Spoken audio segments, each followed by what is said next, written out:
자, 원룸에서 시작해서 전국으로 확장, 100호점 돌파. 믿기 힘드시겠지만 오늘 그 놀라운 성공 비법을 전부 공개하겠습니다. 네, 맞습니다. 저도 얘기할 때마다 놀라곤 하는데요. 김가람 대표님의 성공 스토리는 누구에게나 가능성을 보여주는 사례입니다. 창업이 처음이신 분들도 충분히 도전할 수 있다는 걸 증명하신 분이죠. 저도 정말 그렇게 생각하는데요. 그러니 여러분들도 창업에 성공하고 싶다면 끝까지 시청해 주시겠죠? 오늘 이 영상 여러분의 인생을 바꿀 수도 있습니다.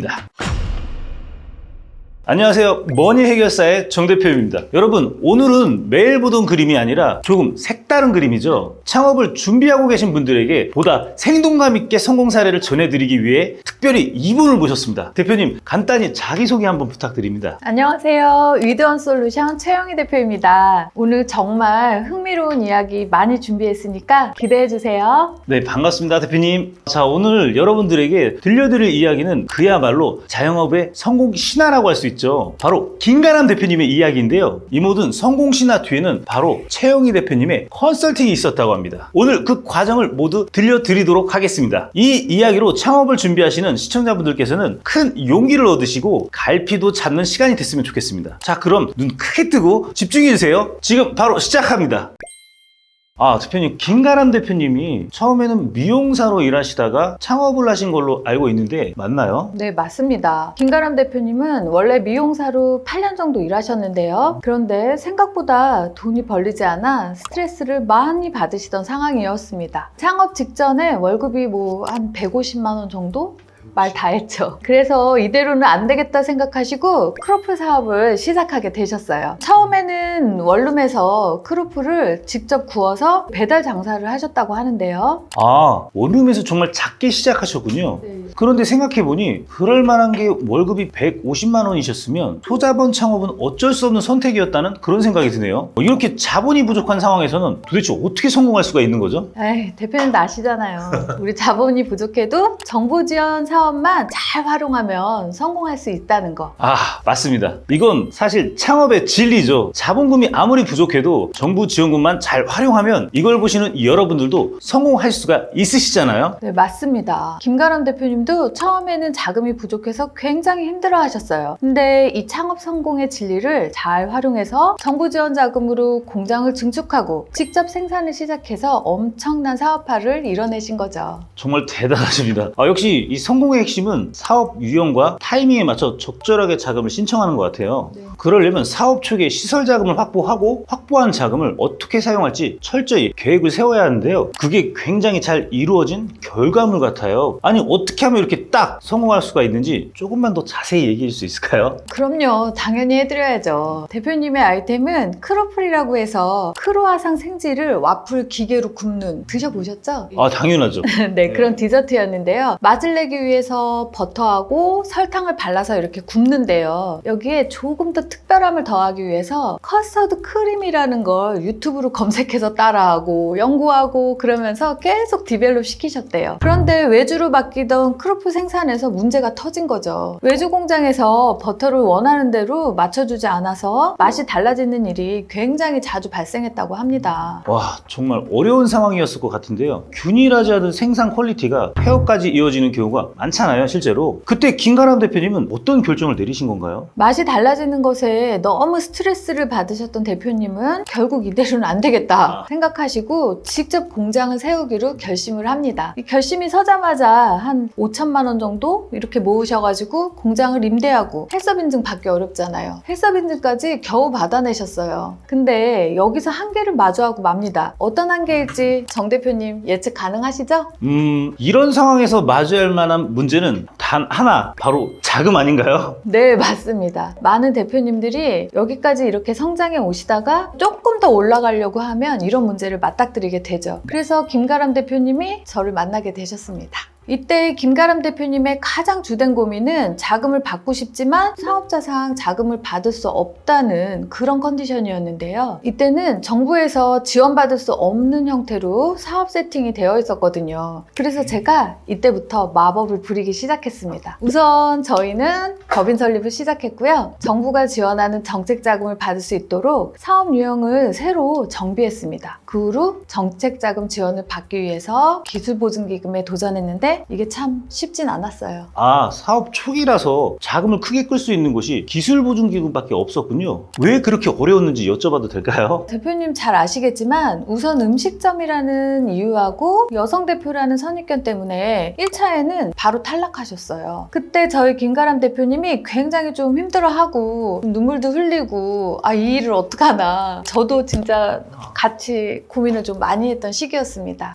얘기 들어보니까 정말 안타까운 것 같아요. 정말 이런 사례들 되게 많거든요. 그럼 그때 포기하지 않고 어떻게 다시 도전하게 되셨나요? 아무래도 다시 도전할 수 있었던 건 저랑 김가람 대표님이 좀 끊임없이 노력을 했기 때문인데요. 그만큼 간절했었죠. 절대 포기하지 않았고 계속해서 자신을 트레이닝하고 다시 기술보증기금 도전했습니다. 저도 김가람 대표님을 위해서 세팅을 좀 철저히 했는데요. 면접 연습도 같이 많이 하고요. 본인 사업을 어떻게 어필하는지 그런 법에 대해서 좀 강조해서 많이 알려드렸어요. 야, 우리 김가람 대표님도 최영희 대표님도 정말 대단한 것 같은데요. 그래서 결과는 어떻게 됐어요? 정말 궁금하거든요. 당연히 실사까지 이끌어냈죠. 와, 그 끝까지 밀어붙였다는 얘기인데 실사까지 나왔다면 이 승인 확률이 90% 이상 올라갔다고 볼 수가 있는 건데, 이렇게 실사라는 결과를 얻게 됐을 때 우리 최영희 대표님도 감회가 남다르셨을 것 같아요. 네, 맞습니다. 저는 김가람 대표님 끈기하고 열정에 진짜 감탄했어요. 저도 같이 감동이 돼서 열심히 할 수밖에 없었던 것 같고요. 포기할 법한 순간이 이제 몇 번이나 있었지만 결코 포기하지 않았고, 결국 기술보증기금에서 4억이라는 자금을 받아서 공장 시설을 증축하고 직접 생산 라인을 갖추게 됐으니까요. 이게 정말 보통 쉬운 게 아니거든요. 그럼 여기서 궁금증이 드는 게 하나가 있는데요. 왜 OEM 생산을 하다가 직접 생산으로 굳이 넘어가게 되는 걸까요? 그냥 다시 OEM 위탁 제조사에 다시 재요청해서 맞추면 되는 거 아닌가요? 우리 김가람 대표님의 열정과 그리고 또 뭐 이렇게 엄청난 그 마케팅력도 좀 동원이 돼서 가맹의 속도는 뭐 100호점까지 진짜 순식간에 불어났는데요. 기본적으로 맛, 이걸 못 지키면 사실은 아무리 빠른 속도로 성장했다 하더라도 그거를 유지하기는 상당히 어렵죠. 그러다 보니 가람 대표님의 이런 자부심도 사실은 그 맛이었는데요. 이 맛이라는 거를 지켜내려면 위탁해서 생산하면 아무리 믿고 생산을 해도 그 OEM 생산 업체가 좀 단가 때문에 버터 같은 것도 마음대로 쓰고 뭐 이런 불규칙한 맛들이 생길 수밖에 없는 거죠. 그래서 이걸 실제로 좀 어느 정도 프랜차이즈나 가맹이 이렇게 늘어나면 그거를 좀 성공해내려면 이렇게 자가 생산 시설을 꼭 갖추는 게 이 시점에서는 굉장히 중요한 요소라고 볼 수 있습니다. 실제로 이 김가람 대표님은 프랜차이즈 사업이 확장되면서 가맹점에 이 크루프를 공급하면서 처음에는 위탁 생산으로 크루프를 만들어서 공급하게 됐는데요. 그때 발생됐던 게 가맹점들의 불만, 맛이 다르다. 그렇기 때문에 직접 생산으로 들어가야겠구나 라고 결심을 하게 된 것 같아요, 보니까. 네, 맞습니다. 와, 이거야말로 정말 성공 신화인데요. 좀 더 자세하게 생산 라인을 갖춘 뒤로 김가람 대표님이 어떻게 사업 확장하셨는지 이 부분이 되게 궁금하거든요. 그 뒤로 김가람 대표님의 이야기가 유튜브에 소개되면서 아주 폭발적인 인기를 받게 되었어요. 30대 자영업자 스토리라는 제목으로 김가람 대표님의 유튜브 영상이 980만 뷰를 기록했거든요. 공장 설비까지 완비된 상황에서 이제 유명세까지 얻으니 크루프 사업은 완전히 속도가 나기 시작했던 거죠. 저도 유튜브를 하고 있지만 980만 뷰라니 정말 대단한 기록이네요. 그 이후로 어떤 일이 발생되고 있나요? 김가람 대표님 완전 든든한 조력자인 남편분 계시거든요. 이분이 영업 능력이 정말 좋으세요.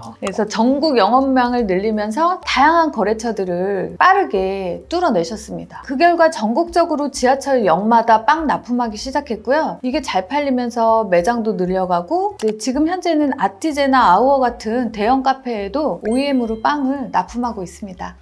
정말 많은 사람들이 피땀 노력이 들어가서 성공한 사례군요. 특히 공장과 생산 라인이 갖춰져 있지 않았다면 이렇게 사업 확장이 될 수 없었을 텐데 정말 대박입니다. 네, 맞습니다. 지금은 뭐 24시간 동안 생산 시설을 가동할 정도로 엄청 성장이 가속화됐습니다. 이 사례를 듣다 보니 창업하려는 마음은 있으시지만 자금이 없어서 망설이는 분들이 떠오르는데요. 네, 그런 분들 정말 많으시죠? 저희도 처음에는 다 같은 문제를 겪었습니다. 하지만 김가람 대표님처럼 정부 지원 자금을 제대로만 활용하신다면 여러분도 이렇게 성공의 길을 가실 수 있습니다. 맞습니다. 사업 유형을 잘 맞추시고 자금 신청 타이밍을 잘 잡으시면 자금을 성공적으로 확보할 수가 있습니다. 그렇죠. 많은 분들이 사실 이 길을 몰라서 어려워하시지만 이건 정말 공식 같은 거예요. 기존의 외주에 의존하거나 소규모로 운영했겠지만 그 한계를 극복하는 타이밍이 반드시 오거든요. 그걸 극복하려면 결국 직접 생산밖에 답이 없고 그 답에 이르려면 이렇게 정부 자금을 좀 지원받아야 합니다.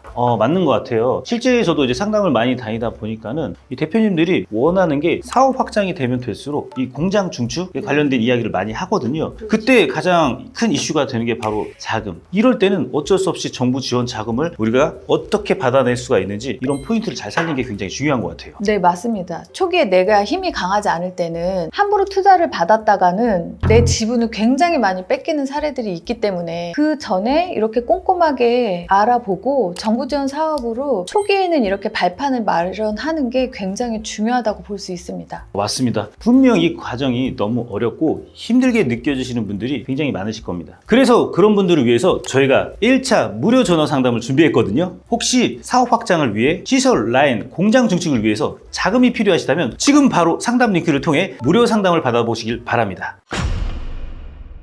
자, 오늘은 김가람 대표님의 성공 스토리를 통해 여러분도 창업에 성공할 수 있는 방법을 배웠는데요. 최 대표님, 창업을 준비하시는 분들에게 마지막 한 말씀 부탁드립니다.